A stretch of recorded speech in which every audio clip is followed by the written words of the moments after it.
طيب النهارده انا وماما قررنا ان احنا نكبس على اشهر مطاعم في ونديها في الاخر تقييم يا تمام يا شغال يا اما انشنا. والنهارده بما اننا موجودين في محطه الرمل فاحنا هنجرب مكان مشهور قوي بالشاورما والحاجات دي كلها وهو مطعم رغيف شاورما. فجاهزه يا حاجه؟ جاهزه يا باشا. ويلا بينا بقى نبدا الريفيو. ايه عايزين نبدا بيه النهارده؟ شاورما. ده كده بقى حجم السندوتش، حجم السندوتش جنب وش ماما. اتفضل يا حبيبي.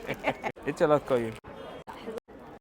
ده حلو فعلا، يعني تتبيله الشاورما الفراخ في القلب حلوه فعلا، التوميه كويس. نخش بقى على الحاجه اللي بعد كده وهي البيتزا، بس مش اي بيتزا، لا دي بيتزا شاورما فراخ ولحمه، الشكل بتاعها حلو. ونشوف الطعم بقى.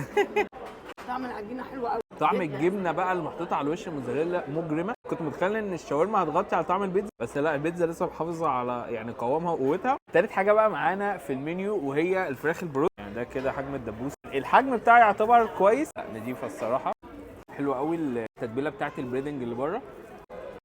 فراخ احلى من الشاورما.